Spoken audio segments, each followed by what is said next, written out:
আমাদের কাছে একটা বেশ বিস্তারিত সারসংক্ষেপ আছে উপন্যাসটার। হ্যাঁ, আর এই সারসংক্ষেপটা ধরে আমরা অপুর জীবনটাকে একটু তলিয়ে দেখতে চাইছি আজ। ঠিক, মানে ওর যে লড়াই, জ্ঞান খোঁজার চেষ্টা আর শেষমেশ ওই টিকে থাকা, এই বিষয়গুলোই দেখব। একদম। তো শুরুটা করা যাক ওই গ্রাম ছেড়ে কলকাতায় আসা দিয়ে, মানে উচ্চশিক্ষার জন্য আসা আর কি। হ্যাঁ, আর এসেই তো বিশাল শহরের সঙ্গে মানিয়ে নেওয়ার সেই লড়াইটা। সারসংক্ষেপেও এর বেশ জোর দেওয়া হয়েছে। হ্যাঁ, বেশ হিমশিম খেতে হয়েছিল ওকে, তাই না? ঠিক তাই। আর দেখুন, এই কলকাতা পর্ব, মানে ওই স্কটিশ চার্চ কলেজে ভর্তি হওয়া, এগুলো কিন্তু অপর জীবনে খুব গুরুত্বপূর্ণ মোড়, সারসংক্ষেপ অনুযায়ী। অবশ্যই।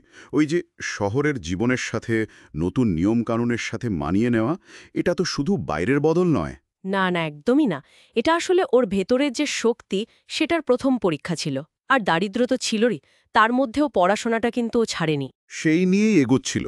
আর ওই লড়াইয়ের মধ্যেই কিন্তু ওর জগৎটা, মানে চিন্তার জগৎটা বড় হতে শুরু করে। হ্যাঁ, ঠিক। সারসংক্ষেপে যেমন বলা হয়েছে, সাহিত্য, দর্শন, বিজ্ঞান এসবে ওর আগ্রহ জন্মাচ্ছে, এমনকি নিজে লেখার চেষ্টাও করছে। ঠিক। এটা কি শুধুই শখ ছিল, নাকি ওই কঠিন পরিস্থিতি থেকে বেরোনোর একটা পথ খোঁজা? কি মনে হয় আপনার? আমার তো মনে হয় এটা দ্বিতীয়টাই বেশি। মানে যেভাবে সারসংক্ষেপটা অপুর জ্ঞান খোঁজার ইচ্ছেটাকে তুলে ধরেছে, তাতে তো এটাই মনে হয়। হ্যাঁ। দারিদ্র্য বা অন্য বাধাগুলো পেরোনোর এটাই যেন ওর মূল অস্ত্র ছিল। নিজে পড়ে, জগৎটাকে বুঝে, নিজেকে তৈরি করা। হুম। এই চেষ্টাটাই হয়তো ওকে পরে এত কিছুর পরেও অপরাজিত রেখেছিল। কিন্তু পথটা তো সহজ ছিল না একদমই।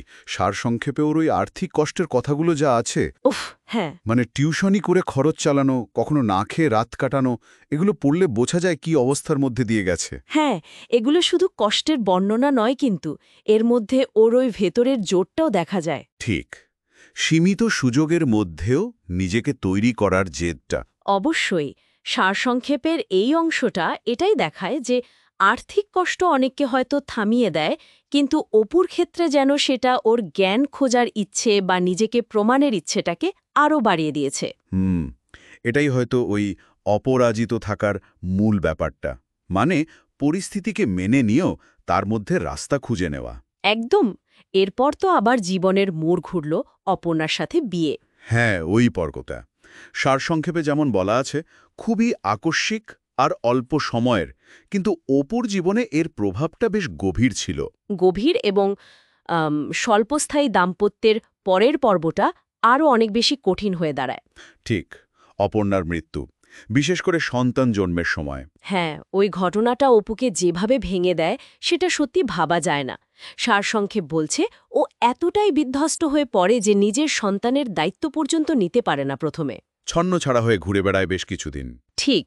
তখন ওর লড়াইটা বাইরের পৃথিবীর সাথে ততটা নয়, যতটা নিজের ভেতরের ওই বিশাল শূন্যতার সাথে। কিন্তু সে তো আবার ফেরে, মানে কয়েক বছর পর ছেলে কাজলের কাছে ফেরে।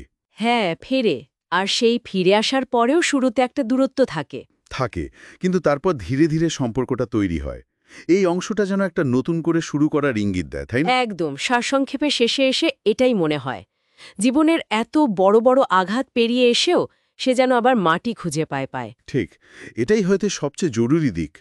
ওর পুরো জীবনটা জুড়ে ওই লড়াই, জ্ঞান খোঁজা, তারপর প্রেম, পিতৃত্ব, ওই গভীর শোক। এবং শেষে ওই পুনর্মিলন। এই সবকিছু মিলেই তো অপু তৈরি হয়েছে। সারসংক্ষেপটা এই পুরো টানাপোড়েন আর উত্তরণের ছবিটাই আঁকতে চেয়েছে। মানুষের জীবনের যে লড়াই আর শেষ পর্যন্ত জেতার ইচ্ছে, সেটাই যেন মূল সুর। হ্যাঁ। তাহলে মোটের ওপর বলা যায়, এই সারসংক্ষেপ অনুযায়ী অপরাজিত শুধু একলা টিকে থাকার গল্প নয়, এটা নিজেকে চেনার, নিজেকে গড়ে তোলারও গল্প। একদম। জীবনে যাই হোক না কেন, ভেতরের ওই শক্তিটা, ওই ইচ্ছেটা থাকলে হয়তো সত্যিই শেষ পর্যন্ত হারা যায় না। ভেতরের আগুনটা জ্বালিয়ে রাখতে পারাটাই আসল।